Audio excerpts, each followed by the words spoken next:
Right, okay, folks. Welcome to another nice and nasty. I apologies, it has been a while. Yeah, but we're back, and I've got a good mate, a guy who's been watching my channel for quite a long time. He's got a fantastic channel of his own, and it's Bob Robert, aka Wee Bob Draws Art. How the hell are you, mate? Yeah, I'm all good. I'm all good. It's good to be here, even though I may have forgot to come along. Yeah. I messaged him about 5 minutes ago. He says he all set, and he went, "Shit, I completely forgot." That's how excited he is to be on this channel. So, I'm super excited and I put, appreciate the put. invite. And well,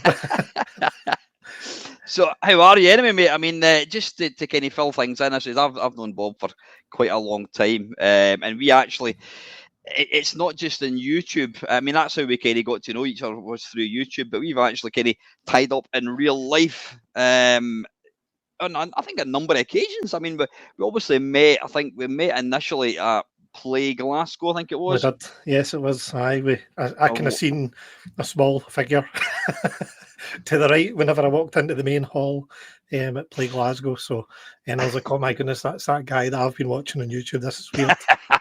how did that feel? Because I mean, I can remember when I first sort of like, as I said before I sort of like got into YouTube.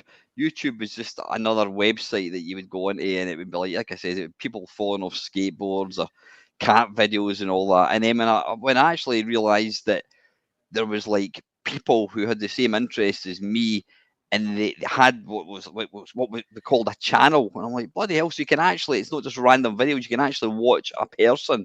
I remember watching a guy called Monkey Spaz 5000. I know him. He's a I fellow Scot. He lives, I think he lives down in the borders. Anyway, he lives kind of off grid. But I started watching him and like Steve Benway, he's been going for like years, and I was watching the Monkey Spaz for maybe about 6 months, and then I went along to, in fact, it was Play Blackpool, and I remember seeing him, and I'm like, oh God, that's that guy there that I watch, and I remember like following him about a wee bit just to say hello, but it's a bizarre thing. it It's a is. weird. It It is. It's is. a, I mean, for me, I started. I think I've told you this before. I think I started watching the Friday foursome. Um, I don't even remember how I got into it. I think I was just looking up old Specky games or something like that, and Novabug's channel come up, yeah. and you had done a response to one of his Friday foursomes, and I was like, oh, I really fancy kind of doing that. I think you had won that week, and no to be nasty here around. That's nice and nasty though, isn't it? I wasn't so much interested in watching your channel, and I don't know why at that time. Um, but that got me into YouTube, and for like coming to your channel, what it was really weird because me and my family tried to move to Australia. It didn't work out. It was a bit of a standing joke with everybody at my work. Um, but when I was over in Australia, I had limited, very very limited internet, and I was kind of missing Scotland, so I downloaded practically every Friday waffle that I could possibly download on the very limited internet, and I started listening to it. So it was extremely weird, Uh, but it was a comfort factor thing. So when I come back from Australia, and I was watching you. I was watching Chris Novabug. Another guy is Dean Escape to Gaming. You'll know him. yeah, Um, Dean's a good lad. I know. and I always felt like an outsider, so I started kind of joining in and doing the Friday foursome thing, and then the Play Blackpool thing, Play Glasgow even. Yeah, it was weird just walking into that hall, and I think I seen Jim Bagley, who had heard about. Obviously, I know Oh there's yeah, some yeah. more controversy around him these days. Not that I get involved in that nonsense. Uh, and then I seen yourself, and it was just a new, interesting experience because I'm a wee bit younger, probably about 10 years younger than a few of you guys. Yep. And although I don't look it, but that's because I've got 5 kids and a hard life. I didn't have a TV when we first got married. So, it's a weird thing. That's weird coming in But and being. yeah, I mean, so you've obviously got your kind of passion is drawing. Do you also want to tell the listeners a wee bit about what it is you actually do? I mean, you've got a day job, but you've got Yeah. this unfeasibly incredible talent for like drawing shit. Yeah, how did that come Don't know that about? would go that far. It's hard to say. My dad was an artist. My dad, not an artist by full-time trade, but he was a watercolor artist, and he used to Ah, sell. right. He used to sell a lot of his paintings. And him and my mum kind of run like a side business doing framing. And my love for it really came from when you used to get in the car with your Spectrum game, and the only thing you had to do was look at the front cover and read the instruction manual. I absolutely loved that feeling. And my mum used to work in John Menzies, so I used to go and annoy her and look at all the Spectrum games and stuff like that. So I think I've said a few times in my own videos, Ollie Frey being a big inspiration for me. Yeah. Obviously, sadly passed away recently. Mhm. And through the Zap magazine and Crash, probably Crash for me because I am a specky kid, so you can all say boo. But I just those magazines growing up, but I was always trying to kind of think of a way to do a side hustle, not for any reason, just I think it's a wee bit like YouTube. You get into it because you've got kind of creative juices that you want to get out your body. Yep.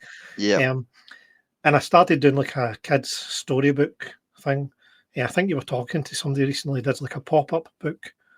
I can't remember. It was one of your other interviews, and so it was kind of that app idea of bringing an app onto the mobile phone. So I bought a drawing pad and started getting into it, and then realised I was really really crap at drawing. So I started watching a lot of YouTube videos, and that's what kind of stemmed from there. To be Yeah. honest. So were you kind of? I mean, most kids. I mean, we're talking even yourself. We're talking like the 70s and 80s before computers came along.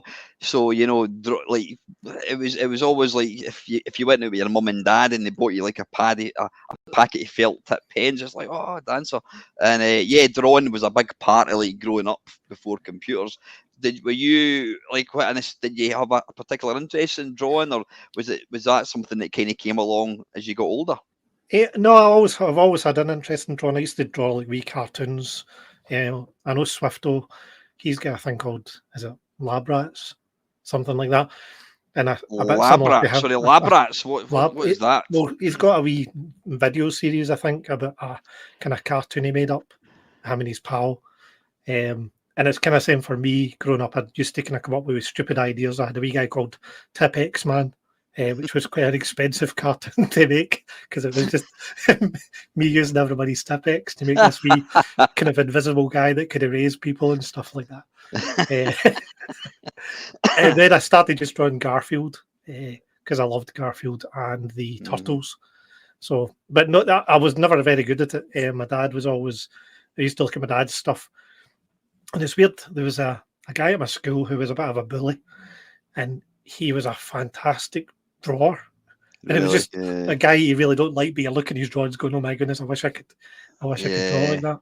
So I was into as a kid. So do you think Yeah. do you think like being creative, is that something that you can like genetics? Like, can you pass like genetics on to somebody, do you think, to be good at art, or is it just you pass it on the interest because your parents were, well, your dad was good at art, etc. That kind of got you interested? Do you think that you can be born creative, or is it something you just have to kind I of definitely, train for? Yeah. well, I definitely think there's an element of Hmm. natural ability for anything that we do. I think, like for example, yourself, you're quite naturally good at interviewing people. That's pretty you good. know, it's interesting because I was with my daughter just earlier on there. I went to McDonald's. I was coming back, and I was thinking about obviously going to be talking to yourself. I thought you're fantastic at art, and it kind of got me thinking that most of my friends, they've got like a talent for something, like there's drawing, or like playing the keyboards, or they can sing, or they can play the guitar, they can play instruments, and I'm thinking, I'm good at nothing. Well, all right, I'm That's good not at true. talking. I mean, I'm good at talking. I'm a, quite literally, I'm not. I don't excel at anything. That's a bloody. That's quite a sad place to be in. But I yeah, don't think I so. do have the ability to talk to people. I suppose that's a skill in Well, itself, isn't it? that's a total skill. I'm doing some apprentice training just now. I'm a mentor at my work Yeah. for a couple of new apprentices, and it's an interesting thing to take on the responsibility of guiding people and talking to people. So it certainly has a talent that you've got. You've put me right at ease, so I'm quite happy. That's good. Yeah. I would like to think. I would like to think. Yeah, I'm quite good at doing that. It's actually interesting because at my work, we've like a lot of companies now. They're really trying to promote like mental health awareness and all that. So they asked if anybody was interested in becoming like a mental health first aider. I hope I'm not talking out of turn with saying this. No, I won't be. So I mean, I work in a big company, so I put my name forward, and I've been picked. There's 6 of us, so it's quite funny because there's 3 based in Scotland, myself being one of them, and there's 3 based down south. So they said I think they're going to put a picture on LinkedIn and all that bollocks. So they said, "Oh, can you get like a team picture?" So we were on a night out a couple of weeks ago. So me and the two girls that were doing it, we were like, "All right, old selfie, right, smile." So we sent that down, and then they came back and they says, is it possible to get something rather than say less more professional?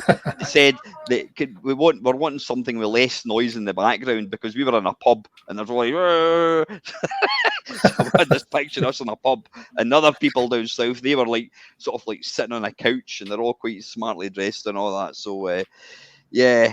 So I'm kind of looking forward to doing that. It's not something I've ever really thought about, but maybe that is my strength. I do think I'm quite a good listener, and yeah, can put people at ease. I don't know what that actually achieves in life. But anyway. So how did you get? Obviously, your big thing is when you draw, paint, whatever you want to call it. It's you use like digital means, don't you? I do, aye. And sorry if you can hear my kids in the background. There's, Oh, like I said, there's a number of them. No, my dad was a person who used a lot of physical media. Obviously, I chose to kind of start off with pens and pencils, but most of my work now is done through the digital media, and that really stemmed from trying to do the app type development. Was how do I draw for an app? Right, okay. I had a look online, people were using these tablets, and I thought, right, okay, I'll have a shot at that. So I bought myself I bought myself quite an expensive one to begin with. I don't know why, probably just because I've not got, I'm quite well paid for what I do. So I'd bought like a kind of flat one, just a Wacom kind of, it's not got a screen on it. Oh yeah. I bought one of these for my daughter actually. In fact, no, I was going to say it might have been you that recommended it. I don't think it was. It was before I knew you. But yeah, it's just a black thing, and you got the pen and you draw on the thing. Yeah. And so it's quite a kind of different thing from drawing on a bit of paper. Even now, when I go between the two, it's quite a change going from paper to working on a tablet. And they both get their own kind of skill set. And even then, I changed over to this screen tablet that I've got, as in a couple of my videos, but it's kind of a big 23, 24-inch screen that I've got a pen, and you can see what you're drawing. So going from that back to the old flat one without the screen's actually quite difficult. And again, it's just a different kind of thing. But that's I don't have a lot of room. Obviously, having 5 kids, so the other thing was I had nowhere to really to draw. But it was really just the try to do the apps that pushed me into the kind of digital realm. Yeah, so I mean, obviously I'm not an artist at all, but presumably it's a lot cleaner. You don't have to worry about having paints everywhere and pens. It's just like a tablet, isn't it? Really? Aye, it's just like drawing in your tablet. If you've got an iPad and you've ever drawn it, iPads are used quite a lot in digital art. There's massive iPad channels, so if you've got a decent one and a pencil, you can do some really good stuff. Yeah, I bought like a lot of things. I buy things, think I'm going to do that, and then I buy it, and then I it just sits getting unused. But yeah, I bought a. How did it come about? I decided to. Yeah, in fact, I'll tell you exactly what it was. Ava and I were in Glasgow, I think it was. Went into Glasgow just to have a wander about, and can we go into the Apple shop? I says, right, okay, right. I says, right, you can. We're just looking, so that's it. Half an hour later, we came out with a 12-inch iPad, which I can't. No, in fact, I'm talking complete bollocks. Now, how did that come about? I think, we went in, and they had this 12-inch iPad, and it had like the pencil. And I thought, how does this work? And we started messing about. I thought, bloody hell, that's really impressive because it's obviously got like varying like touch sensitives, whatever you want. I don't know Yep. the No, terminology. that's about pressure And sensitivity. and I'm like, wow. And I mean, this thing was like, I don't know, it was something like £1,000. I thought, I'm not buying that. But when I got home, I went on eBay and I managed to get one. I think it was about 200 quid or something. And within a couple of months, Ava had snaffled it. So I bought another one. So I've got one, and it's quite funny because what I use it for is if I'm if part of my job is you fill in these questionnaire things, and it will say you need to sign it. And well, I do have a printer which isn't working, but what I will do is I will email uh, I'll email like a PDF across to my personal email address. I'll open it up on my iPad, and then I can just use the pencil to sign it, and then I email it back to myself. But it's fantastic. I mean, it's there's hundreds No, of they're really great. paints and watercolors, and I'm assuming that what you use is probably even better than this. But Well, yeah, they're but not far apart nowadays. Procreate is the main one on yeah, Apple. yeah, that's the one that I mean. Ava, my daughter, does a lot. She does a lot of kind of cartoon, kind of artwork and that kind of stuff. But so how does it differ? I mean, from a novice's point of view, I mean, you did an absolutely fantastic picture for me of Elvis Presley. It's like my two loves, Elvis Presley, a bit of Berserk and all that kind of stuff. The Atari logo, which I think is at the top right. I never noticed that, but I'm looking at it right now. It is I can from see at the memory. top right. Yeah, that was very subtle. I could not tell the difference. I mean, if you said that would be in watercolor, whatever, um, I, I can all imagine that if you're painting with watercolor or like a charcoal or something, you've got the feedback when you're using it. If you're drawing on paper, you can feel the feedback of the roughness of the paper where you're against your hand. But if you're drawing on a tablet, then it's just going to be the same, isn't it? It's like smooth. How does that kind of? Is it It's something that you get used to? I presume. it's probably one of the biggest journeys I've been on, to the point I think Dell's mentioned it a few times in his blog. Rebel is a paint package I use now. It's on sale for anybody that wants to buy it for about a tenner. It's normally about $150 or something. Really? Yeah, yeah. Do you need Um, a tablet with that? I take it. Yeah. you need a pretty powerful PC. It won't work on anything bar a Surface Pro, like a Microsoft Surface thousand Right. pound laptop. Hmm. Uh, it's quite a different. I did a video recently just kind of describing the differences, because when I'm using Sketchbook Pro, which is another package, you end up with this very digital look. So the good thing about whenever I'm using paper and pencil, I find it so much easier to get the look and the pressure that I'm looking for. Whereas with the digital, it's a bit of trial and error.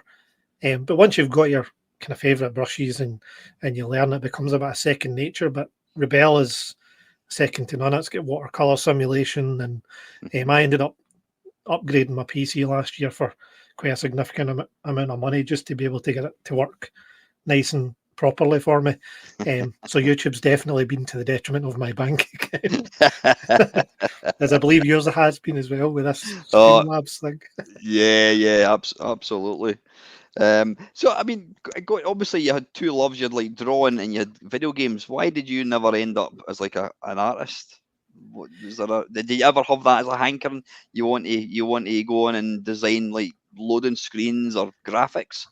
I don't remember having that. It was the coding side, and I ended up becoming a coder as my first job. Um, I ended up doing kind of electronics at uni, and then I came out doing like electronic design, so like printed circuit boards and then programming chips on them. And then my first job was as a programmer, and I had always had a love for gaming programming. So uh, I had a few wee notes here going back to the likes of Football Manager, being able to just hack into the code and give myself loads of money and make myself the star striker. I think we all did that, to be fair. No, I didn't. I couldn't hack anything. I could change my name, and that was about it. So I've always had like a fascination with programming, and like I said, even the programming kind of led me towards the artistic side. And then I realised when I'm drawing, it's they call it the flow. You get it through your various hobbies. You can be walking the dog, and you'll get the flow, as they call it. whereas drawing for me is my mind doesn't worry about the stresses and strains of the world. It kind of melts into a bit of a meditation state whenever I'm drawing. So Yeah, so you it's find it quite kind of therapeutic and kind yeah, of relaxing then. that's probably the Yeah, yeah. biggest draw for it. Is I Mhm. just put on one of your videos, one of Dale's blogs, which are expanding in length, which is actually quite a good thing for me, because then I can sit and listen to the same video without having to change it, which is a problem for the likes of Down the Rabbit Holes videos, because his are all usually quite visually pleasing. So, Yeah. aye, it's I've lost my train of thought. So you never. So I mean, it's interesting. So you're able to program, and you could obviously, God, you could have done the best ever Spectrum game. There again, 8 colours. I mean, how good is that going to look? I But knew there was yeah, going to be a dig in there. I mean, yeah. Did you never have any? I mean, did you never like decide to program a game or anything, or do a bit of coding and write your own stuff? I think it just stems to my world was football and video games. Really, I used to play football every day, and then Sonic the Hedgehog and that. And I don't know, it was just I got married really young and then had my kids, so it was never really an option. It was always about getting food on the table and keeping a roof over our heads. Well, Uh, that's what it's all about. I know, unfortunately.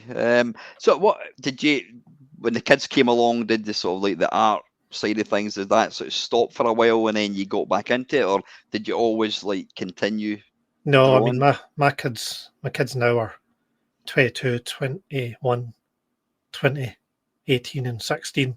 So like I said, I never had a TV. So when we had three, like almost like 1, 2, 3 year olds, not 3 3 year olds, but 1 and 2 and 3, time to do anything else other than change nappies and Aye, go to the swing park, and work was life.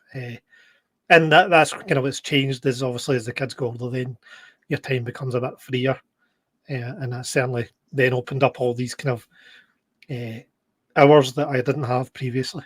yeah. So, I mean, like I said, you've done that fantastic pictures for me. I know you've done a couple for another couple of the guys. Is that is it something you get? Like, I mean, you presumably your family know how talented you are when it comes to drawing and paint. What would you say you are? Do you paint? Do you draw? Or would you just go like you're an artist? Yeah, What I would just you? always get it mixed up. Sometimes when I'm talking, I say I paint, and then other times I say I draw.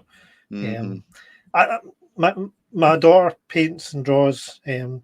Rebecca, she's happily paints and draws away. Others have got different talents from. Aye, they're all kind of they know that's what I enjoy doing. So usually at Christmas I'll get paints or something for my for my Christmas instead of socks. That's the worst of being a guy with a hobby. Christmas is always the same. I mean, I've lost count the number of like Pac-Man, Space Invader mugs, or things you stick to your door, or you know, Aye, bloody berserk socks and all that kind of stuff. No, awesome. Listen, right, we're going to bring it back on this. So, oh, just be very quickly, and I hope you don't mind me asking this question. Your daughter's friend wasn't well, and you walked to West Highland Way to raise some funds. How is she? Do I you did, mind? and I You, appreciate you. No, she was actually on the one show.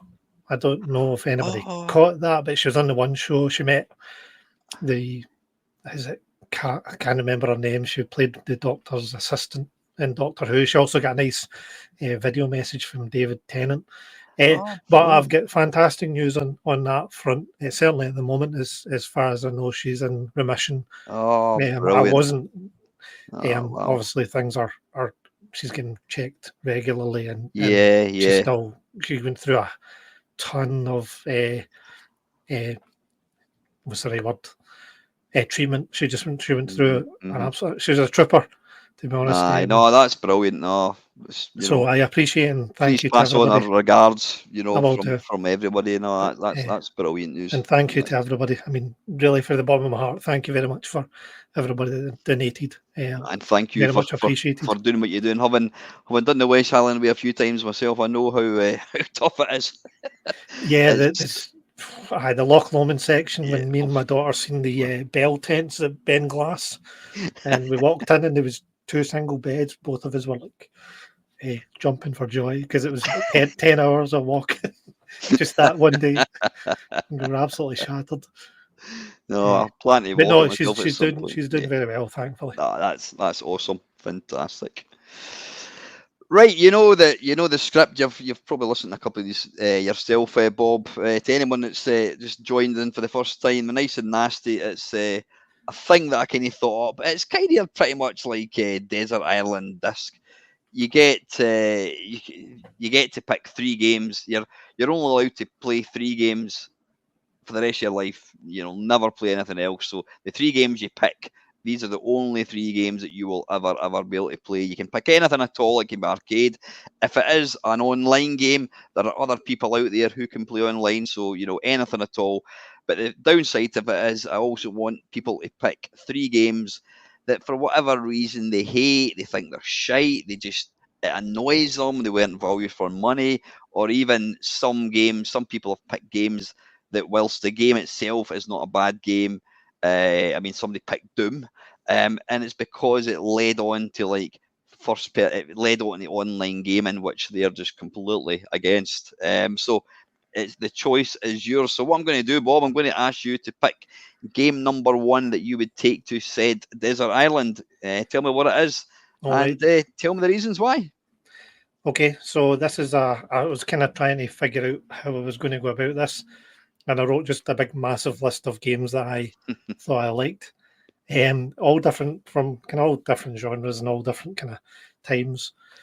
So the first game I have picked is a modern game, and it's Red Dead Redemption 2. And well, if you've ever played it, I don't know. I know that you've started it a few times. yeah. I bought it. I think, when did I buy it? I bought it it came out just before Christmas. Was it just before lockdown, possibly? Something like it might have been like that. And I think I played it for a couple of hours. I never went back to it, and that's just because I'm a twat. I buy games and then I forget to play it, and then I don't go back to them. But yeah, I have touched on it, and I know what a beautiful game it is. Well, I mean, I did technically the same thing. I've got it and I played the first. I mean, it's so large a game. I think I played the first hour. There's like an introduction sequence, and I played it through that, and then I put it in. I was like, I don't have time for this. It's not something I'm going to be able to invest in, and I'm not enjoying it. And then it was probably because I bought it like day dot, so it cost me quite a lot of money. And then 6 months, a year later, I picked it up again, and I just started playing it, and I thought, right, I'll give this a bit of a chance. I think I'd moved a PlayStation, and I've got like a wee tiny office. It's not really an office, it's an old cloakroom thing. But so I had picked it up and I just played it, and the story was just beautiful. The cinematics were beautiful. And that's not, I mean, that is part of the reason of being on my list. But one of the reasons I had it on my list was, was all the side stuff that you can do. And one of the main things is you can play poker. And I do like a game of poker. So you can go into the local saloon, just walk in, like I am a cowboy, can pretend, and you can sit down and play poker as long as you like. And also there's a bunch of other stuff like fishing, and it's quite relaxing. You can see if you can catch a fish, and there's different methods, and it's such a large, expansive world to explore. And I thought about Grand Theft Auto, but I thought between the two, I don't really find Grand Theft Auto relaxing that much. I do like taking a car and flying it down the beach, but I get bored really quickly. Whereas with Red Dead Redemption, you can do like all these kind of hunting missions, and you can go and rob the train. And there's just so much to it that I thought that would be ideal, because it would take up so much time on a desert island. Yeah. One of the reasons I struggle with any open kind of ended game, like, or sandbox game as they like to kind of call them, things like the Zeldas, the Zeldas that came out in the Switch, and Red Dead Redemptions and Grand Theft Autos and that. I always get drawn in. I think, I get drawn in with the hype. I need to get this game. I need to get the game, and I buy it, and it's beautiful. And then after about an hour, I'm like, where am I supposed to be going? Where am I going? And I end up just pissing about, and I don't actually know what I'm supposed to do, and I'm going to come. Oh, you can go in here and you can like change your clothes. I'm not interested in changing my clothes. I kind of need led by the hand a Yeah. wee bit. What I need is somebody to say, right, the next mission is to rob this stagecoach, and it's got a wee arrow that points me to the stagecoach. How that's why I struggle. How No, do I understand how that. I yeah understand that. how so is Red Dead Redemption easier to kind of keep playing than Grand Theft Auto? Or are they both the same? And where am I going wrong? Why can't I figure out what I'm supposed to do? I think I think that you've got to have the mindset of just going and doing a mission, and waiting to the end to then do all the side missions. Because it's like watching a movie and you watch 5 minutes of it and turn it off and then bring it back on the next day and you watch 5 minutes of the movie and you try and remember what 5 minutes you watched the day before. If you Yeah, do, yeah. the problem if you get too distracted by the kind of side missions. So I think with games like that, you really have to try and as much as possible with some kind of deviations because sometimes you don't want to be going and doing these big missions after big missions. You kind of break up with a game of poker, or whatever, and then carry on. But And so that there's I mean it doesn't matter how long you could play it for like a year and not actually do anything, and the game you're not going to suddenly you've run out of time or anything. There's nothing like that, is there? no, apart from the first sequence, you've kind of got to do the first sequence for the world to kind of open up. Aye. But it's not quite as bad as like the Grand Theft Auto series where they used to have it that you had to do all the missions to get all the island opened up. You used to have to do that because they'd blown up the bridges or whatever. Red Dead Redemption, from memory, is quite open from the beginning. I've got the first one as well. I think that came out in the Xbox 360. PlayStation 3 for me. I'm a PlayStation person. Oh, So yeah. Spectrum and PlayStation, so yeah, I'm doing twice. I think so. You played Red Dead Redemption 2. That was on the PlayStation 4. Aye, PlayStation Yeah, 4. I I've might, not got a PlayStation 5. Is that, see, from a technical point of view, is like Red Dead Redemption 2? Is that's more up to date than the Grand Theft Auto 5, isn't it? I think. It is from Aye. memory, So and some right of the now physics and stuff. it's the most like intricate, technically beautiful game from Yes, that's aye. out there. But I think Yeah. it's just got much more nature in it as well, which I think helps. Yeah, I mean, I really will need to go, and that's why I love doing these nice and nasties, because you're getting people's top 3 games, and you think, well, fucking hell, that must be good. I'm going to try and play that. I I'm mean, not, don't get well, me at wrong. least you've bought that one. I'm not going to recommend you go buy those because I know you've bought other Zeldas when you've been doing these nice and nasties. Oh yeah, I've And done then they're that. I just mean, sitting the one shelf, of one of the spend a in fortune. fact, I think it was. I think Bill Harbison, he was the pilot episode He of. quite kindly sent me the Batman and the. Oh, of Can't course remember he what does. else it was. You bought that in the charity auction. I forgot all That's about great. that. Yeah, I've got it that's up on right. my wee nostalgic shelf. Awesome, brilliant. But yeah, Bill picked. I think his favourite game was. I think it was Tears of the Kingdom by Zelda. Tears of the Kingdom, Zelda, whatever you want to call it, on the Switch. And then one of my friends, Sick Boy and Andrew Lowe, he picked that as well. And then that I thought, I'm going to go and buy it, and I bought it, and I played it for a couple of hours, and I've never gone back to it. I think the problem I've got, I know I'm going completely off topic, 'cause I've just got so little time and so many thousands of games, and it's just sometimes I think to myself it would be great to just have a machine, one machine, and you've just got like one game and you play it and you enjoy it. Like we did back in the day, back then, you had one machine. I mean, unless you were extremely rich, you maybe had two, but you had one machine, a Spectrum, you had the Commodore 64. If you wanted to get an Amiga, you had to sell your Commodore 64 and buy that. If you wanted to get a PC, you had to sell that, and that you're always swapping it. So you had limited games and you played them, and now you're just like completely spoiled. But yeah, Red Dead Redemption 2. I did play it for a short period of time. The thing that impressed me the most about my brief dabble was when you start off, you're in the snow, and I remember like I was running about on the horse. I was on my horse and I was pissing about, and then when I came back to this like house, all the footprints I'd made an hour earlier were still there. It's like, fucking hell. That's quite funny because the first screenshot I saw was somebody was like the first thing that you draw in the snow. Ball and cock, of course it is. Exactly. And it was just a picture of this cock and balls. But Oh, dear. it's mental. Like when I think back to the game, I'm going to think about is like Time Pilot or Rocket Ball in the Commodore 64, and you're thinking, where the fuck is he going with this? If you've ever played have you played Time Pilot before? I don't know what On the was on. arcades, you never played Time No, I've Pilot. never played Time Pilot. You've never played Rocket Ball. Anyway, Time Pilot, you fly about in this little plane, and it scrolls in 8 directions. So you'll get a wee ship coming on to shoot you, and then it'll disappear off the screen. Now, 40 years ago, I would then, if the ship peeled off and went to the left and disappeared off the screen, I would go to the left and think, where is it? Why has it disappeared? I couldn't grasp at that point that screen memory. As soon as it goes off the screen, it's forgotten about.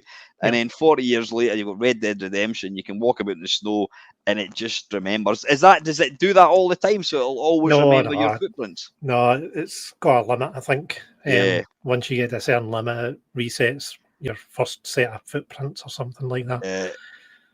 I think I've never tested it. I've never seen how many cocks and balls I can draw. So the first one's disappeared. So if it was written in BASIC, it would be if footprints equal 50, then 0. And if not, it just keeps adding one on. Something like that. If Red Dead, I would love to see somebody write Red Dead Redemption. I wonder if it would be possible to write a game like that in BASIC. Yeah, maybe if you spend the rest of your life doing it. there's a challenge. No, Red Dead Redemption in BASIC. But I mean, I didn't play it for very long. Grand Theft Auto 5, I didn't play for very long, but I just used to, like what you were talking about earlier on, I just used to like drive up a hill and then walk down to the beach and just sit and watch the sunset. Yeah. You know, games have now got to such a stage where they're absolutely stunningly beautiful, and it's whilst I don't play these games, you can't. For anybody to say that games back then were much better, they're talking out a hole in their arse. Don't get me wrong, some of the old classic games are fantastic. Yeah. But you know, a game like Red Dead Redemption is like the pinnacle of gaming. It's and why did you pick that one? I mean, I would imagine that if you were on a desert island or whatever, it's like it's almost like a form of escapism, isn't it? It is.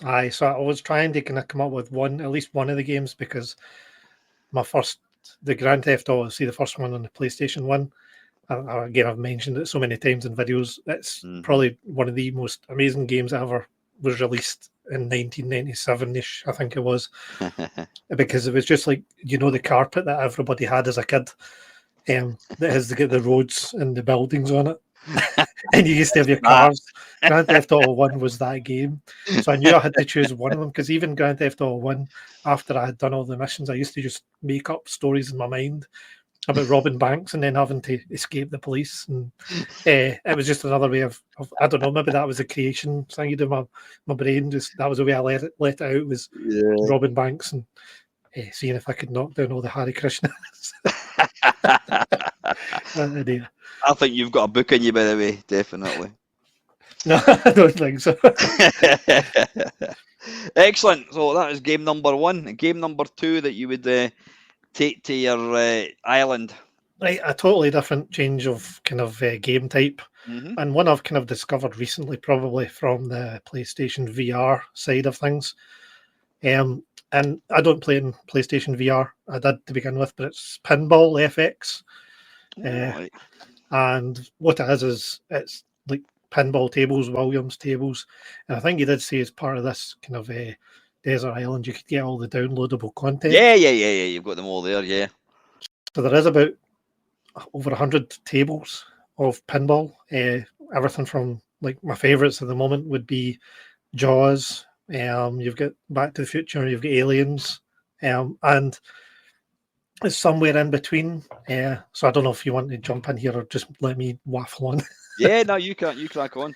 Well, it's like a nice amalgamation between a really long game and an arcade game, because you've got missions to do on most pinball tables. So, for example, in Jurassic Park's one of the ones I'm playing just now, and you've got to lock the pinball as though it's a raptor into like the fence, the pen. And it's a mission. So most of them come with about 6 to 8 missions to do. And one of my kids asked me, they said, how can a pinball machine, it just looks like you're hitting the ball around, Dad. And I was like, yeah, that's kind of what I'm doing. But it says there is missions. You do missions, so you've got to try and hit a certain ramp or hit a certain button, and you've only got a certain amount of time to do it. So, like for example, Jaws, he jumps out of the water. You've got, and it's all animated. If you're on Steam, you can download like a free table, and it would show you what I'm talking about. But there's just that kind of, I can play it for 5 minutes and have satisfaction, and I can play it for, like I've played it for 2, 3, 4 hours at a time, just because I get so involved and I want to get that mission complete and see what my high score can be. So you're trying to get a high score, you're trying to complete the missions, and you've got cool things like Jaws and Indiana Jones, and you've got all these animations where parts of the movie come to life, depending on what your actions are. I've played Pinball Effects. I've got that on my Oculus Meta, whatever the hell whatever Facebook are calling themselves these days. And it's there's Jaws. I'm trying to think what other ones. I think there's Back to the Future. So is that on Steam then? Is it? It's on Steam, man. It's got kind of 3 games: Pinball FX, Pinball M, and Pinball FX3. But Pinball M is like mature. I think that's why the M is there. So it has like tables like The Thing, Chainsaw Massacre, Chucky. Right. So it's kind of a bit more for mature audiences. Yeah, and so you're playing them in non-3D then, is that correct? I didn't think I would like them in non-3D, but I mean, like I've got an Oculus, I've got a Quest 3. Yeah. I had the PSVR, and I had all the tables for it back then as well. And I would say the only thing was with the PSVR, it started having drift. So that's why I kind of gave up on it. But I did spend hours and hours doing pinball. Yeah. And so so if you go in, I'm asking because I might actually go and have a look at these after I stop speaking to you. So you've got the 3, you've got the is it Pinball Effects, and you've got the 3 sort of like they're separate games, and for each one, how much are the tables to buy? Are they like, is it quite a bit of money to get them all? You could sink a lot of money into it. Yeah. I think the Pinball FX3 is the old version. It's a bit weird. And Pinball FX is the updated version. I think they're trying to phase out the previous one. I could be wrong. And I think Pinball M is just obviously to cover so they can put swearing into the game. Right. And no have to do an age limit thing on it. But the tables are about £4.50 a table. But if you do wait, you'll get a deal. You do get bundles. If you're patient and you can wait, you can wait and get the tables on good deals. Right. What do we do? If you don't mind, Bob, send me a wee list of the tables that you see. These are the ones that you really want to get. It's funny. Well, what's interesting is you're the first person to pick a pinball game. I suppose most people that are like big into pinball would like dismiss a computer version. That's, how can that be pinball? So that's probably why nobody's actually ever picked it before.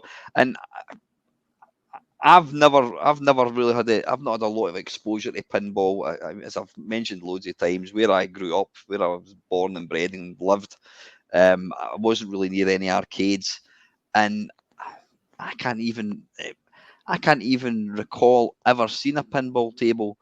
And that's kind of the weird thing. I'm kind of the same as you. In Scotland, we never really had any arcade places to go. And having played pinball at Play Glasgow in Arcade Club, I've never had enough chance to play it to see if I like it as much in real life. Because when you're playing it, a lot of the things that matter is the sound. There's a lot of feedback you get. And when you're in these kind of big places, you've got that many machines, everything just becomes a big mush of cacophony of noise. Like the Metallica or something, you'd want to hear the Metallica music coming back at you, and that's the ones that kind of really interest me. If they don't do them, unfortunately, on any of the ones I've seen, But getting an Iron Maiden pinball, I would love to see Aye, if I could get a similar. proper sound. I've got a collection. I think it's called Pinball Arcade. I think it's quite old, but it's got quite a lot of the Williams ones, and it's fantastic. It looks the business. But yeah, pinball. I said I never had any. I mean, I was aware of it. I mean, I think my dad used to make me. God, I sound ancient. My dad used to make me like bagatelle games. You remember? You know what bagatelle is? It was like a I Nope. can't even remember what the point of it was. You imagine a piece of wood, like a rectangular piece of wood, and you hammer nails into it, and then Okay. you dropped a marble, and it would go bang bang bang, and it would like work its way from the top of the board down. Yeah, I know I what you're can't talking actually about. remember what the point of it was. I Is mean, it not a it's gambling game? I remember seeing it in Shenmue. It was a game aye. on the But do you Dreamcast, remember we I were? think. I mean, nah, I was going to say when we were down at Arcade What, Club, when we the were sitting beer having game? when we were having that beer, and you had to turn it like left hand and right hand, you had to control this wire and balance this ball and That was try quite and addictive, that. that was fantastic. That's the one game you'll never ever see It's emulated beer because it's time or something? mechanical. Was I it can't. called? Somebody's going to be shouting when they're listening to There this. will be, yeah. I thought it had something to do with beer or something. I think it was, but yeah, bagatelle. So anyway, yeah. I mean, I knew what pinball was. I mean, I'd seen it like I don't know, I'd seen it on TV, whatever.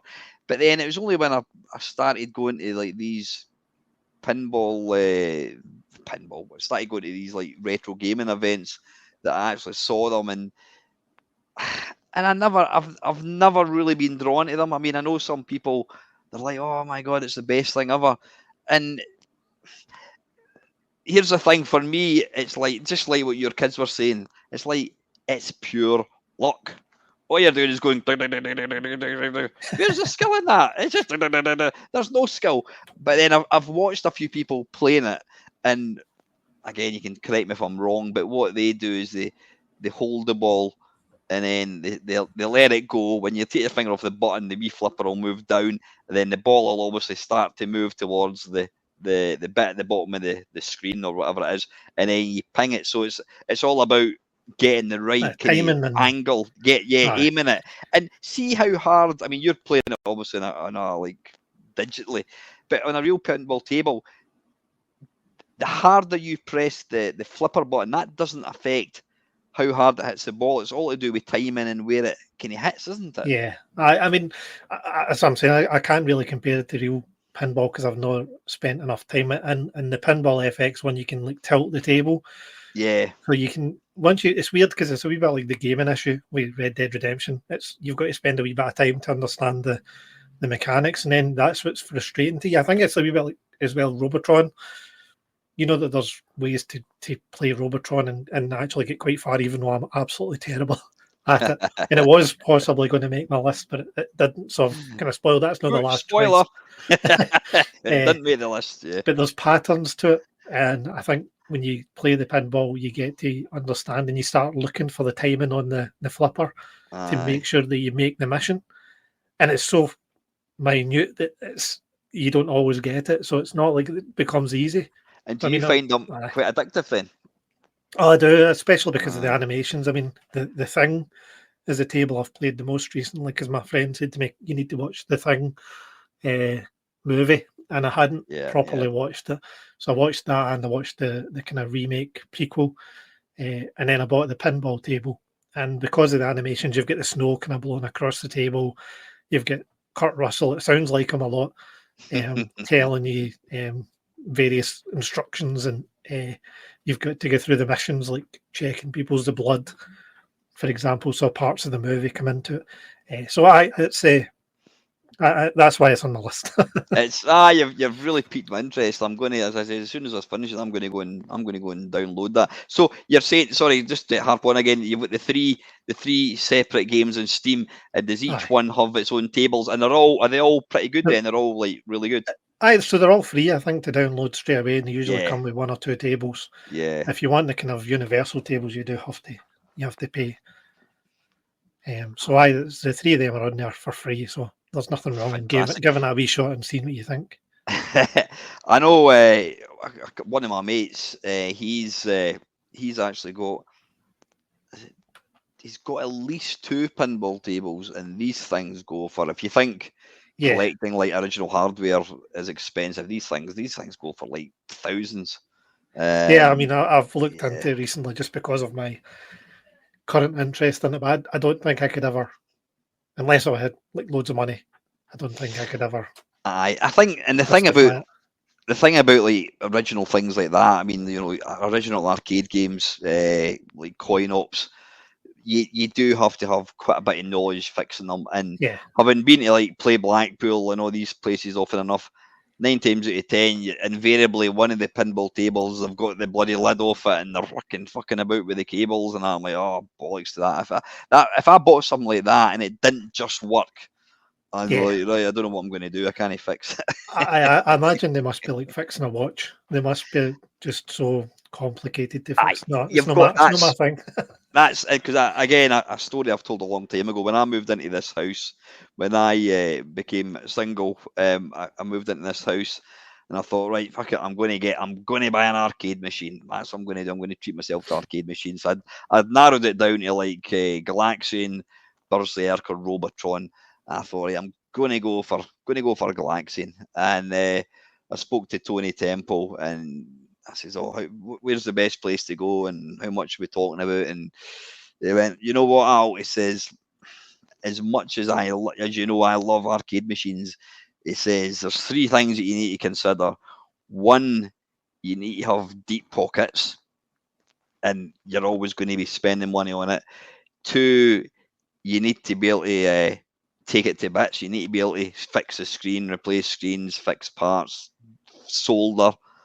It says, and third, you're going to get the what do you call it, the buyer's remorse. You've just spent $2,000 on a Galaxian machine, and you're like, I would fucking love to play Space Invaders.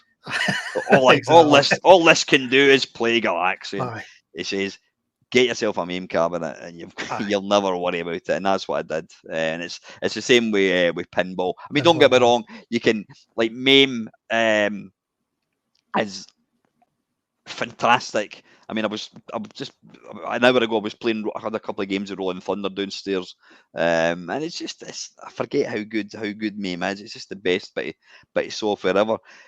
Whilst digital pinball, I'm sure, is fantastic. It's different from Yeah, playing a aye. real pinball. You've got the physical buttons. You've got the weight of the machine. Whatever it is going to be different, you know. But No, and I think that's where I would like to.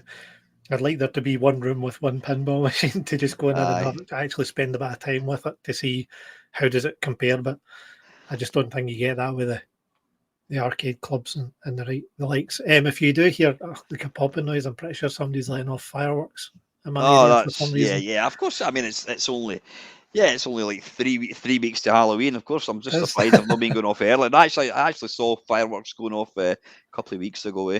But it's usually anyway, from a Celtic Rangers match that it happens. I'm not so going anyway, into yeah, that. That's moving swiftly on. that's a great choice. That's the first pinball game that we've had picked, and I'm going to go and have a look for that shortly.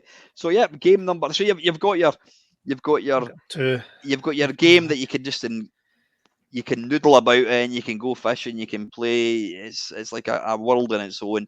You've got your quick fix, addictive pinball, getting high scores and what have you. So yeah, game number three. game number three would be a kind of like another iteration of what you just said there, and it would be because it's a quick fix, but it's so quick that you potentially you lose a few screens for you due to frustration. But that's why I would like to take it with me. And I was harbouring between the two, but I chose Defender. And I Oh, know you've nice, got Defender, but Defender's always been even. nice. I, I don't think it was Defender that I played first. I think it was a Spectrum game, and I remember seeing the little coloured bullets flying out the front, and they would make a weird noise. But having since played Defender and tried to play it with just the buttons, it is one of the most difficult games, but a game that I don't know. There's just something about it that Williams loading screen for Robotron Ah, and for Defender, and then the noises, the game. It's just there's something about it. I would love to when I'm nice and relaxed after I played Red Dead Redemption. I've had my bit of fix up pinball, and I want to get a wee bit more frustration and a bit angry, then I would go for some Defender. So do you play that in MAME, presumably? Yeah, I've only ever played it in MAME Yeah, yeah. for very short, very short spells. So how do you use? I mean, because there's going to be nobody listening to this that doesn't know what Defender is, but you have to play it. You have to play it with keys. You can, if you want, you could set up a joystick, but no, it's the whole point of Defender was, Eugene Jarvis made the most difficult game ever. I mean, it's got about 8 keys. It's not, you can't move left and right. You've got to No, you change can't. direction and that. Presumably, do you use the keyboard or something when Well, you're playing it?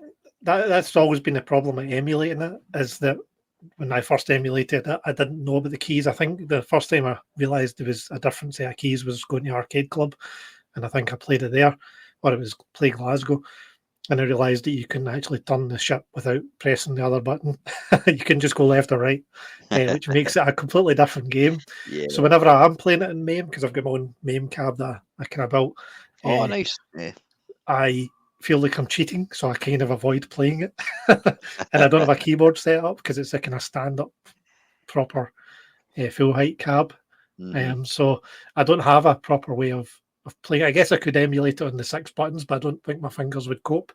I think I'd probably need to get a proper kind of. I've seen you. I think you've maybe got a I've got, wee joystick. Mike Hansen. If you're after one, you might try and get in touch with Mike. Yeah, he made a bespoke Defender controller. So interesting that you picked that game. I mean, that is, yeah. When I was talking about the 3 games that I would love to own, without spoiling it, I think I would probably take Defender as well, because it's the epitome of video games. If you Yeah, think video game, Defender, that's it. And I've said this before. I've a mate he would play. He's got far too much time in his hands. He'll say, "Oh, I played Mass Effect, and I put in like 120 hours." And what did you do last week? Oh, I played Mass Effect again, and he'll play all these massive games, and yeah. I completed that and completed this. You, if you completed Red Dead Redemption and went on to Facebook and says, "By the way, I've completed Red Dead Redemption," And nobody the would care. the number of shits that people would give is less than zero. Nobody cares. No, Nobody gives a definitely shit that not. you've completed it. It's like, fucking hell, you must have a lot of time in your hands. That's what people are going to think. Nobody cares. They're like, oh, fucking my mate completed Red Dead Redemption. Fucking, who cares? Nobody cares. However, if you put up that you just got 2.4 million in Defender, you're like, fucking hell, you're a bow. You're a legend. You're a I mean, legend. I It's think I would get it's about 2.4k. I mean, but it's true though. You're if you can tell somebody you've got that, you'd be like, fucking hell, my mate's got this. It's the mark of video game ship, being able to play Defender. And the guy that I bought my Defender cabinet from is a guy called Paul Spriggs. He's a good lad. Comes from. Don't know if Paul's listening to this, but he comes from, we'll say, the Newcastle area. It's either Sunderland or Newcastle. One of these areas is, the Geordies. But he's I think he's probably held the world high score at some point. Just absolutely insane. But yeah, as you say, it's it's like the equivalent. It's like saying, "Oh, learn to go a bike." It's like trying to be able to master Defender is like learning I to don't know. It's like the magnum opus or something. it's like learning to go a unicycle blindfolded whilst juggling swords and fire. It's like, if you can do that, whoa. And the thing is, I excuse me, like yourself, I was aware of Defender. I would categorically avoid it like the plague, because you would last 30 seconds. You would last as long as it takes the baddies to shoot you, and it was game over. So I never ever played it. There was a really good version on the C64 called Guardian, and it's it's as arcade perfect as possible. One of my mates used to play, and he used to use the keyboard, and I was like in awe of this. Fucking hell, he's using all these keys, and I just avoided it. And then when MAME came along, um, and in fact, yeah, it's when I bought the MAME cabinet, and I didn't know that at the time. But Paul, because he's a defender kind of extraordinaire, that all the controls are it's laid out as like proper arcade controls for Defender. So I've been playing it, and whilst I'm still absolutely pish at it, I can control it. I'm not flying about. Oh, I don't know where I'm going. I can now. I've got a wee bit of dexterity. I'm still shit at it. I maybe get to like the third level if I'm doing well. But it's the you know you're good at games. Come back to me and say you got 10,000 in Defender, then come back and fucking tell me you're a good gamer. It's just it's the quintessential video game. The graphics, the pixels, the shooting when you fire your laser, it's like a little line that breaks up and fragments. It's beautiful. It's got the best sound ever. Anyway, I'm waxing lyrical here. I'm just getting that's a wee okay. bit. You can tell I probably quite like it. Stonewall classic. So yeah, three fantastic choices there, Bob. I was just like I said, I was just trying to hit the kind of different tempos. There was plenty more that I could have chose, but there was that many on the list. You're not going to beat a Defender. Aye, absolutely. If you'd put that in your list to get rid of, you and I would have had a fallout. But anyway. So anyway, unfortunately, it's not all jelly and ice cream. Now you've got your cold vegetables to eat. It's time to pick 3 games, which for whatever reason you want to erase them from memory. They should never exist. So I want you to give me the 3 games in no particular order and tell me why they should be banished forever. Right, I'll probably leave the most controversial one to last. But the one to go with, I'll go with the biggest one. I know a lot of people have mentioned FIFA. I like FIFA. Not the more modern FIFAs. But I liked FIFA to begin with. Anyway, that's aside. The first game I've chosen is a game I used to play all the time. I used to play it online. It was probably one of the first online games I ever played. Met a great bunch of people with. But it's on my list because I don't know how many young people have come into my work through work experience, or they've come in as apprentices. I've got them now. And I like gaming, so it's usually quite a good way to relate to the people if you've got something in common. And I say to them, so what kind of games are you into? And the first game that comes out of their mouth is Call of Duty. It just annoys the life out of me. It could be between that and obviously Fortnite or something, but Call of Duty is probably the most prolific one that comes out of people's mouths. And although I love Call of Duty, or at least Call of Duty from how it was initially intended, way back. Yeah. I am sick to the back teeth of hearing about Call of Duty and how big the updates are and how online is the only way to be. Because it just annoys me that I can't really hold a more interesting conversation. It's not like movies, which people can only watch for an hour and a half. It's a wee bit like the whole FIFA argument. Yeah, everybody plays FIFA or they play Call of Duty, and Call of Duty is the one I hear mostly. That winds me up. It's interesting that there's probably a selection of the populace, probably I don't know, about 16 to 20 or whatever it is, that when they talk about video games, they talk about FIFA or Call of Duty. It's like they don't realise that there's 100 million better games out there. Yeah, is there anything in particular that just apart from it annoying the tits off you, is there anything in particular about the game, how it's evolved?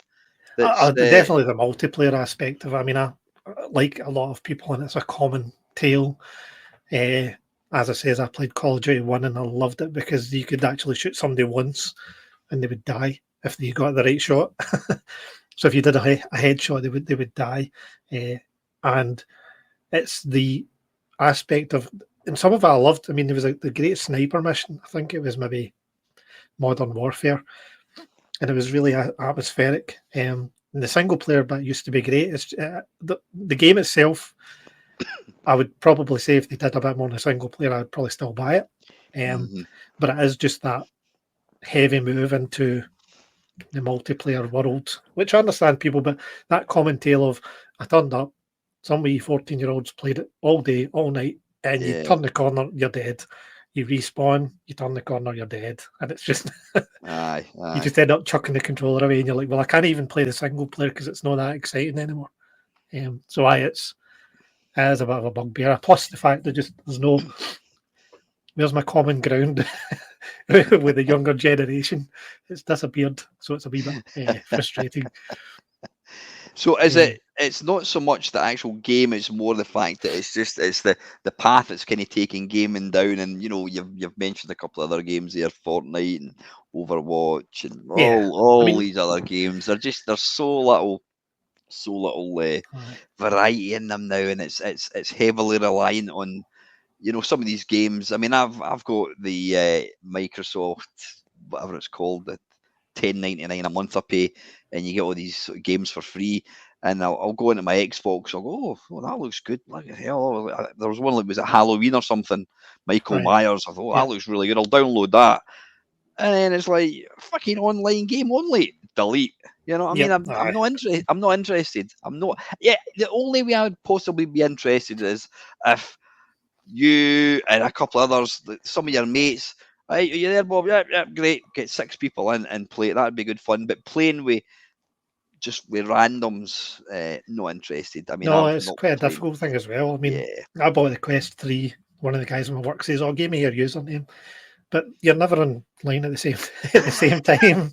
You've both got your own lives and your own things. So unless you've got that bigger friend group, which I certainly don't have, yeah. trying to find people to actually interact Do you with and play think? properly.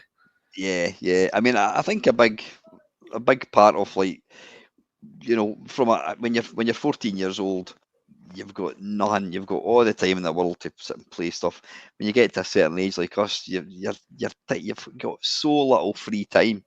And yeah, you just don't want to. So that's why like older games, things like Defender and that, they tick the Yeah, box they perfectly do. because it gives you really kind of bite-sized bits of gaming, and Yeah, it works. It I say works really that's well. precisely what does Pinball FX. I can go in and have 2 games, or I can go in and have 20 games of different tables as well. Defender, I Yeah, can go in and die immediately, but it's interesting to talk about Call of Duty because I mean I remember. I think it might have been if I remember rightly, it might have. I think it was the PlayStation 2. And I remember this game Call of Duty came out, and it was like set in like World War Two, and it's yeah, like, oh wow, my god, you're excuse me, yeah, it's like this is just so intense. And what me and my 2 mates, we would take turns of like the controller, you die, right, your shot, and it was incredible. And then when the Xbox 360 came along, Call of Duty 2 came out, and it's like wow, wow, wow, wow. But then where I lost, I think the last Call of Duty game I ever played was I don't know what one it was. Like, was it Modern Warfare? Was that still under the Call of Duty banner, Modern Warfare?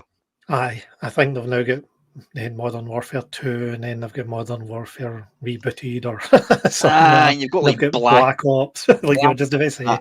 where I don't know where I lost interest was there was one game where you had the choice of going undercover through an airport, and part of that, if you Oh, chose to, aye. you had to like shoot That was shoot a big like controversial thing at the women. time. I don't know, you had to shoot children, but you had to shoot Yeah, you innocent had to shoot people. the innocent folk. Yeah, But yeah, and I just remember thinking, I goes, nah. And don't get me wrong, because I love blood and gore in games and all that kind of stuff, but that put me off. But then I did later on, I tried some of the more up to date ones. I just found, I don't know, I just found them boring. It was all like the Iraq War and all this kind of stuff. Maybe it's too real now to real life now. I don't know, but I think it's probably down to the actual people that play these games. Yeah, it's probably like 14 to 20-year-olds. Yeah, yeah. Nah, listen, totally get you with that one. Call of Duty. yep, Yeah, that's your first game of shame. it is. It is. Okay, Oh, game number 2. Game number 2. Now, again, the weird thing is there's something about it's a game, but there's kind of two games, and you'll get what I mean in a minute. And it's literally because they make me feel dumb. They make me feel so stupid. But the games are Myst and Riven. I don't know if you've ever played them. I've heard the Mist. Is it Raven or Riven? Riven, I think Riven was the sequel.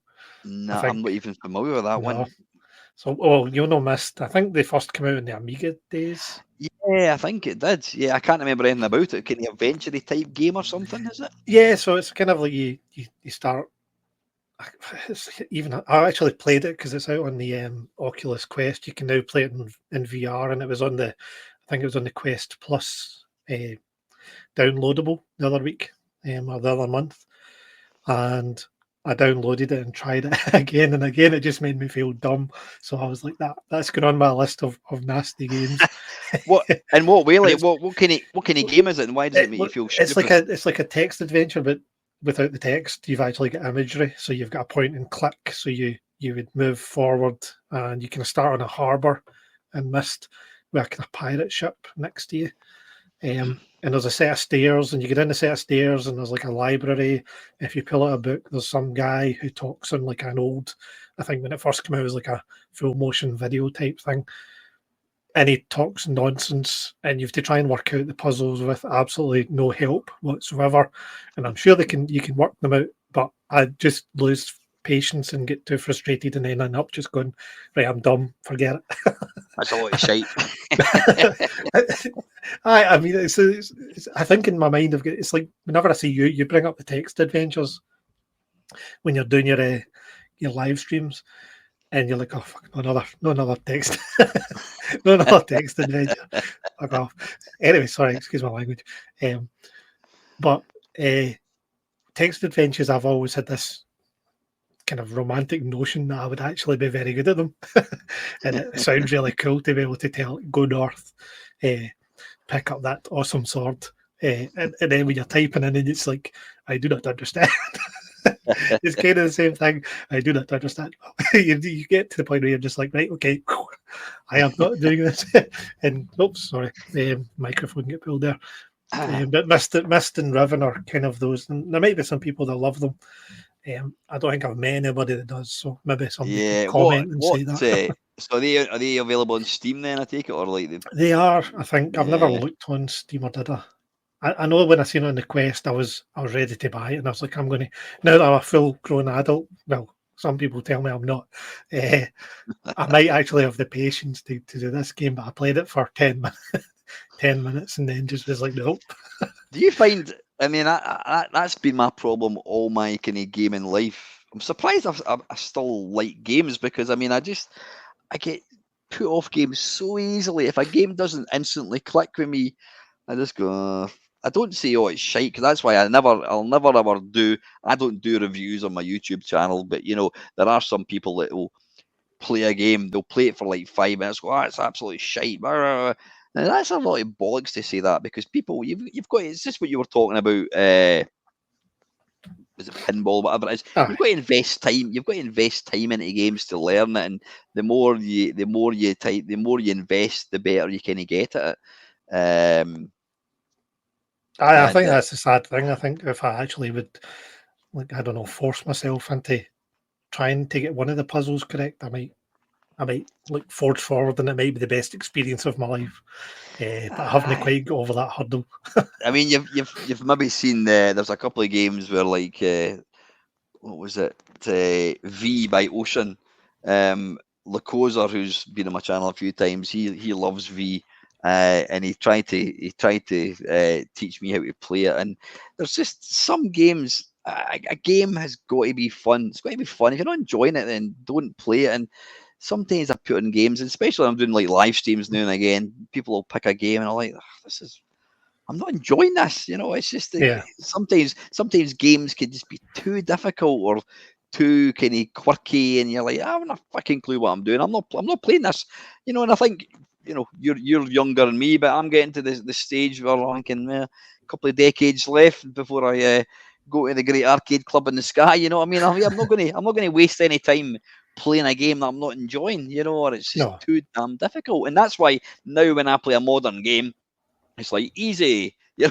because I want to complete it. I want to complete the game, and then I want to move on. I was looking at Microsoft. You still there? Yeah. Just checking. I was looking at Microsoft Flight Simulator because it was on Steam for a lower price, and I was thinking I could get that in VR, and then I was like, right, okay. And it was a wee bit like you were asking the question about have we lost that anticipation, and I think if maybe I'd been reading the magazines back in the day, I would have bought it. But I turned on a video on YouTube to see what was involved, and I'm watching this guy. And he's plugging he's plugging in his flight plan, and he's toggling the flaps, and then he's doing something called AC and some PBS. We're talking about a flight simulator game here, folks. I do apologise about Bob's rude language. Yeah. So this guy had you can get. I used to know a guy that he had like the throttle and all the thruster and all this kind of stuff. And he used to, I go, what are you up to tonight? I'm planning to fly from like Edinburgh to Paris, and then I'm going across to Gothenburg. All right, and he would play it in real time. Oh, geez, oh. And not even with in-flight movies or in-flight food. That so said, I suppose you could order a pizza. Yeah, that said, I do have a. Have you got the Xbox, whatever the hell they call it, the Pass thing. 1099? Yeah, the No. pass thing. Well, yeah, if you do get that, and it's probably worth getting because you can, if you didn't have any games to play, you can just play all just these zip in games and- for like 10.99. But yeah, I've got I downloaded the Flight Simulator on the Xbox Series X, and I've also got it on my PC. And yeah, you can have all the hardware and the controllers and that. However, you can just use a gamepad. And yeah, the purists will say, "Oh, you're completely missing the point," But you can still.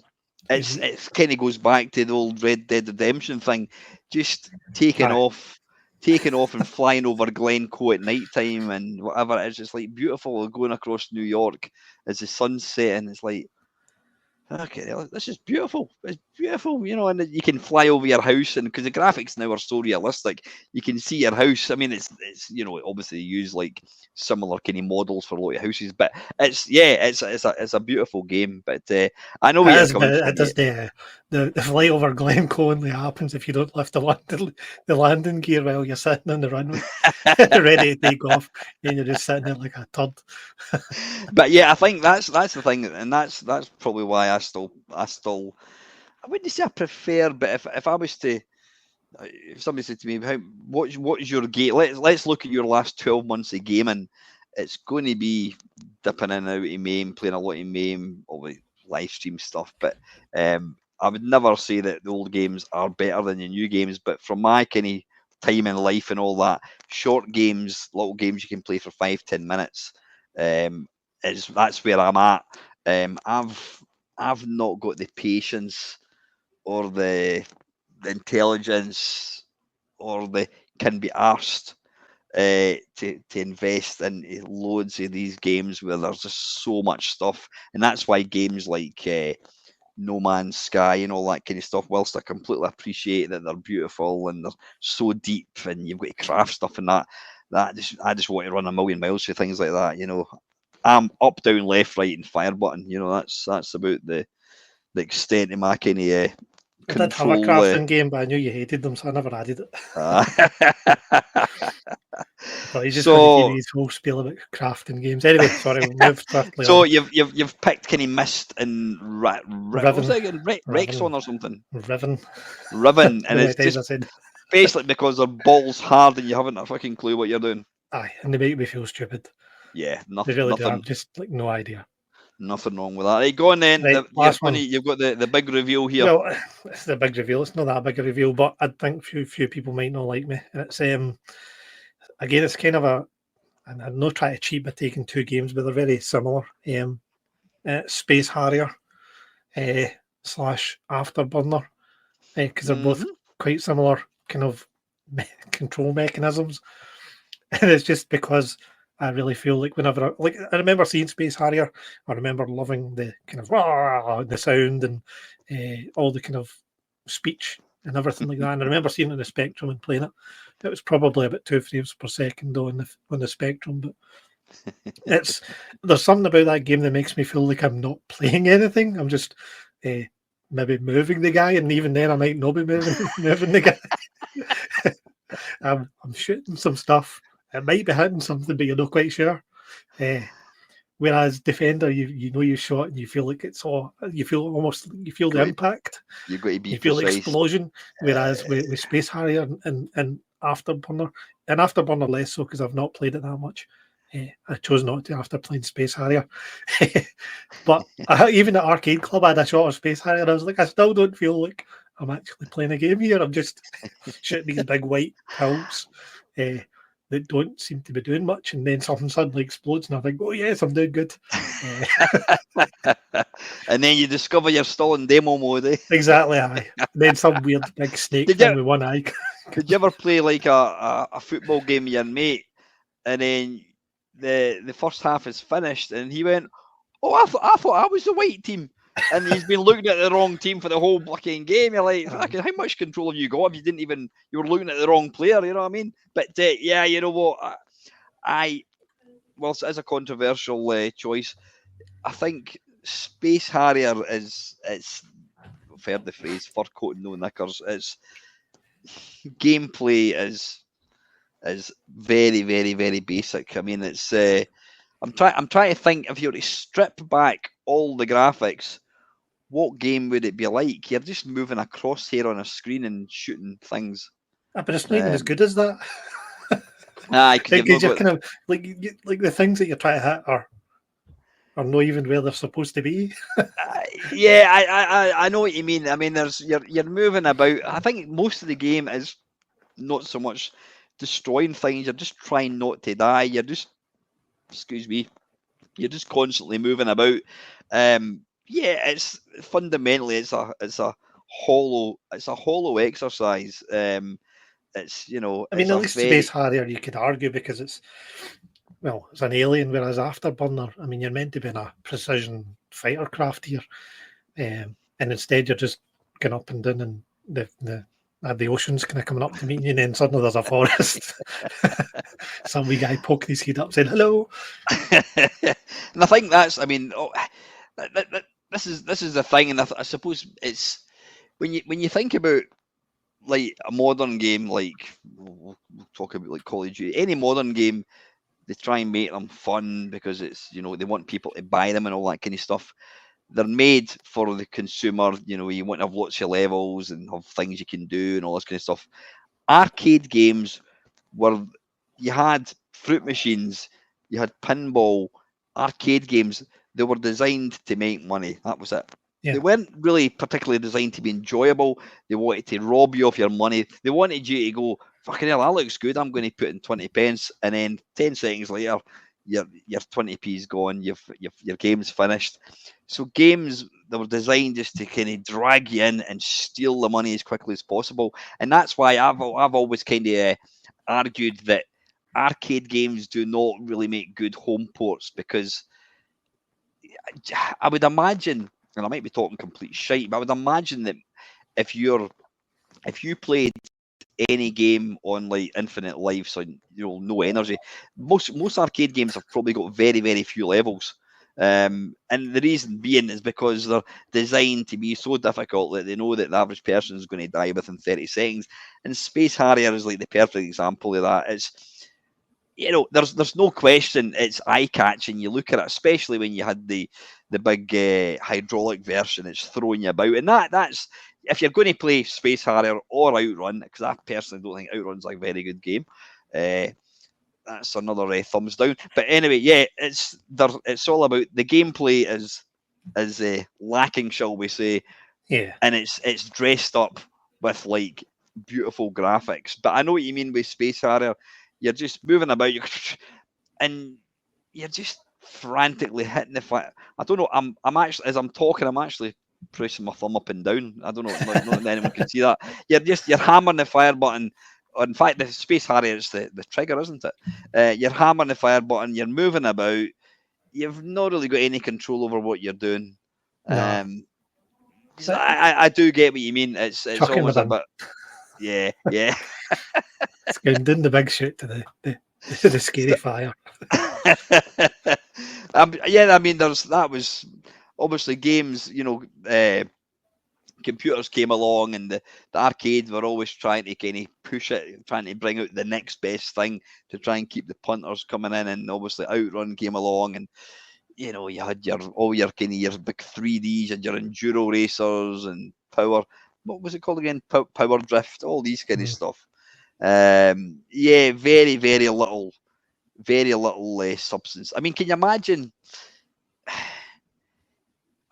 Maybe people would enjoy it. Can you imagine if somebody said, "Oh, I've got you a surprise. I've bought you an arcade game," and it was Space Harrier? You'd probably, after Oh, about thanks very 5. much. That's lovely.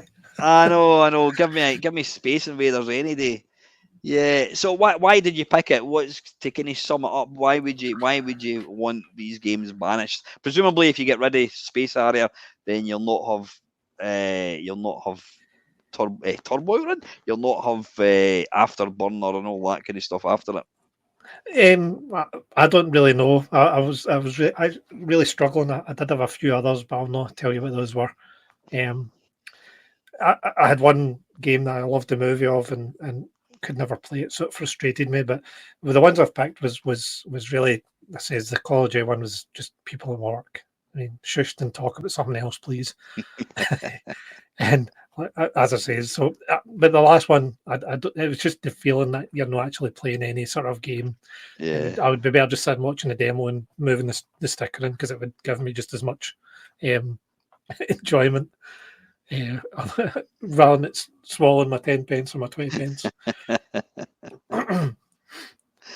It's funny you're talking about Call of Duty there again. It's funny if I was on a train or something, or I was stuck in a lift with somebody, and they're like, "Oh, have you got any hobbies?" "Oh, I like video games." Video games? Oh, really? What have you played? Super Pipeline 2 or whatever? Nah, what was it you play? Call of Duty. Part of me would just die. It does. Your That's part of the not soul just that's dies. not video games. The same That's as they just say FIFA.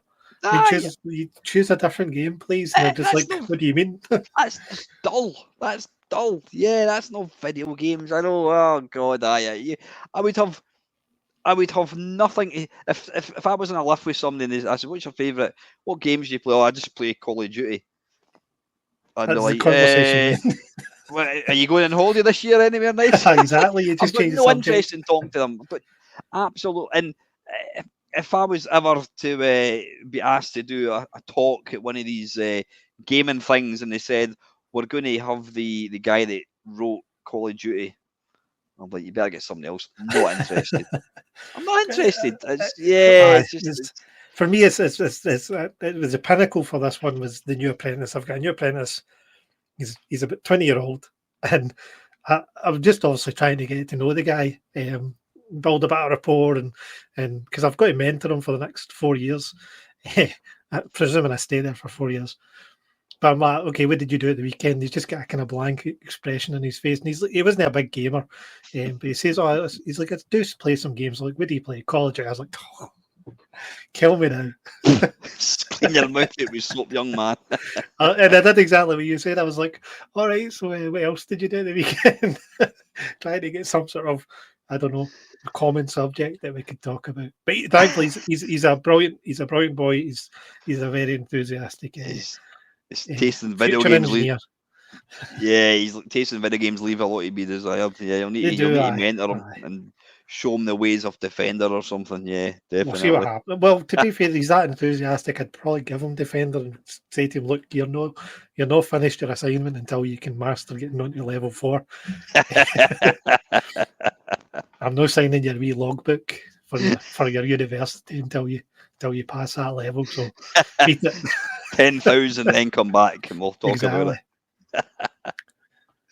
Listen, Bob, that's been fascinating. Yeah, I mean the 3 games that you picked, all Stonewall Club. I'm saying I've not tried the pinball ones, but yeah, Red Dead Redemption 2 and Defender, obviously, yeah, 2 classic games. And I do see this every time I do one of these videos. I think, right, I'm going to go away and hunt these games down. I want to see what they're all about. I'm going to go and look for these pinball games just now, and I think I will install Red Dead Redemption because I've got a nice Don't do big it. You'll not have enough hard drive space. that'll probably be it. That will definitely be the thing. And yeah, totally get you with your choice of 3 games that should be eternally put in the bucket. Good stuff. Listen, Appreciate Bob. you Yeah, letting I me just come want on to say. and talk nonsense. Yeah, I just want to say a massive thank you to for coming on to this. It's been a wee while. We will obviously, yeah, we'll be linking up in real life. Arcade Club. I was talking to one of our other fellow friends, Colin. I said Arcade Club next March. Get that in the diary. Fair enough. So listen, I should be there. I'm going to let you get back to No your worries. missus, and she can ask you how the interview went. And No worries. until next time, folks, yeah, biggest thanks very much to obviously Bob, and finally to the listeners. Thank you very much for listening. Till next time, take care. Cheers.